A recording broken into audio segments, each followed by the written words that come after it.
ಅಂದ್ರೆ ಈಗ old tax regime, new tax regime ಅಂತೆಲ್ಲ ಕರೀತಾರಲ್ಲ, ಈಗ ಒಬ್ಬ ಮನುಷ್ಯ ಹೌದು. ಹೊಸ ಪದ್ಧತಿಯನ್ನು ಆಯ್ಕೆ ಮಾಡ್ಕೊಂಡು ಟ್ಯಾಕ್ಸ್ ಕಟ್ಟಕ್ಕೆ ಅವನು ಹೋದರೆ ಅವನಿಗೆ ಲಾಭವಾ, ಅಥವಾ ಹಳೆ ಮಾದರಿಯಲ್ಲಿ ತೆರಿಗೆ ಕಟ್ಟಿದ್ರೆ ಅವನಿಗೆ ಲಾಭನಾ ಅಂತ? ಈಗ ನ್ಯೂ ಟ್ಯಾಕ್ಸ್ ರೆಜ್ಯೂಮ್ ಈ ಸೆಂಟ್ರಲ್ ಗವರ್ನಮೆಂಟ್ ಏನಿದೆ, ಮೋದಿ ಗವರ್ನಮೆಂಟ್, ಈಗ ಪ್ರೈಮ್ ಮಿನಿಸ್ಟರ್ ಇರ್ಬೋದು, ಫೈನಾನ್ಸ್ ಮಿನಿಸ್ಟರ್ ನಿರ್ಮಲಾ ಸೀತಾರಾಮನ್ ಅವರ ಬಜೆಟ್ ಅಧಿವೇಶನದ ಪ್ರಕಾರ, ಬಜೆಟ್ ಸ್ಪೇಸ್ ಪ್ರಕಾರ, new tax regime is a default regime. ನೀವು ನ್ಯೂ ಟ್ಯಾಕ್ಸ್ ರೆಜ್ಯೂಮ್ ಸೆಲೆಕ್ಟ್ ಮಾಡ್ಕೊಳ್ಳೋದ್ರಿಂದ ನಿಮ್ಗೆ ತುಂಬಾ ಬೆನಿಫಿಟ್ಸ್ ಇರುತ್ತೆ. But calculation depends. ಇವಾಗ ಈ ನಮ್ ಲಾಸ್ಟ್ ಇಯರ್ ಅಲ್ಲಿ ಏನಿತ್ತು, ಲಾಸ್ಟ್ ಕರೆಂಟ್ ಫೈನಾನ್ಸಿಯಲ್ ಇಯರ್ ಅಲ್ಲಿ ಅಪ್ ಟು 7 lakh ಅಂತ ನಿಮ್ಗೆ ಎಕ್ಸಾಮ್ಷನ್ ಇದ್ದಿದ್ರಿಂದ ಅವಾಗ ನಾವು ಕ್ಯಾಲ್ಕುಲೇಷನ್ ಮಾಡ್ತಿದ್ವಿ, old tax regime, new tax regime, which over is benefit you can opt ಅನ್ನೋ ತರ.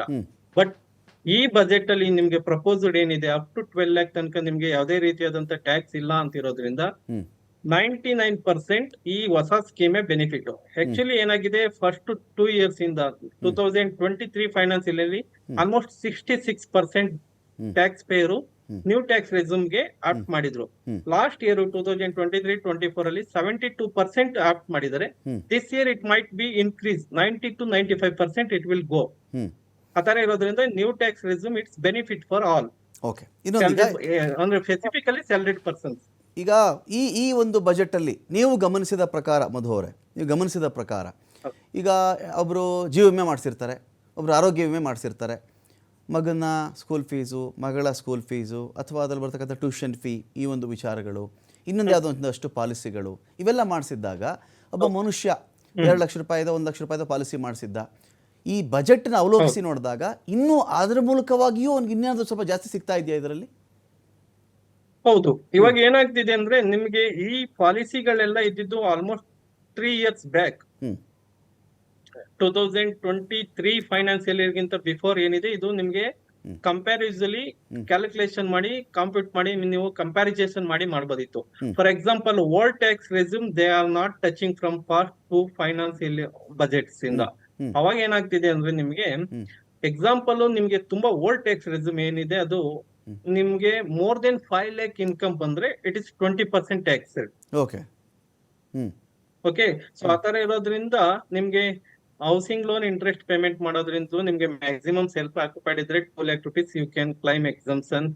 ಅಂದ್ರೆ ನೀವು ಯಾವುದೇ ರೀತಿಯಾದಂತ ಜೀವ ವಿಮೆ ಇರ್ಬೋದು, PPF ಇರ್ಬೋದು, ಹೌಸಿಂಗ್ ಲೋನ್ ರೀಪೇಮೆಂಟ್ ಇರ್ಬೋದು, ಮತ್ತೆ ಯಾವುದೇ ತರ ಸ್ಕೀಮ್ಗಳು ಕಟ್ಟಿದ್ರೆ ಅದು ನಿಮ್ಗೆ ಮ್ಯಾಕ್ಸಿಮಮ್ ATC ಡಿಡಕ್ಷನ್ ಬರೋದು 1,50,000. 1,50,000 ಪ್ಲಸ್ 4 lakh ಅಂದ್ರೆ 3,50,000 ಪ್ಲಸ್ 5 lakh 8,50,000 ಅಬೋ ಇದ್ರೆ ನಿಮ್ಗೆ 20% ಟ್ಯಾಕ್ಸ್ ಬಂದ್ಬಿಡುತ್ತೆ ಅಲ್ಲಿ ಓಲ್ಡ್ ಟ್ಯಾಕ್ಸ್ ರೆಸ್ಯೂಮ್ ಅಲ್ಲಿ. ಸೊ ಅದರಿಂದ ಏನಾಗುತ್ತೆ, ಈಗ new tax regime up to 12 lakh rupees ಗಂಟೆ ಟ್ಯಾಕ್ಸ್ ಇಲ್ದಾನೆ ಇರೋದ್ರಿಂದ it is benefited for you. Okay. ಇನ್ನೊಂದೀಗ ಹಿರಿಯರಿಗೆ ಏನೋ ಒಂದು ಗುಡ್ ನ್ಯೂಸ್ ಇದೆ, ಸೀನಿಯರ್ ಸಿಟಿಸನ್ಸ್ಗೆ ಒಂದು ಹಿರಿಯರಿಗೆ ಅದು ಅವ್ರಿಗೆ ಏನು ಲಾಭ ಆಯ್ತು ಈ ಬಜೆಟ್ ಇಂದ?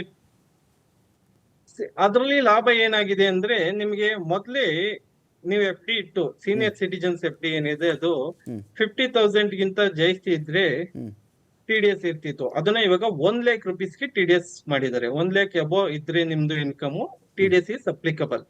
Otherwise TDS is not applicable.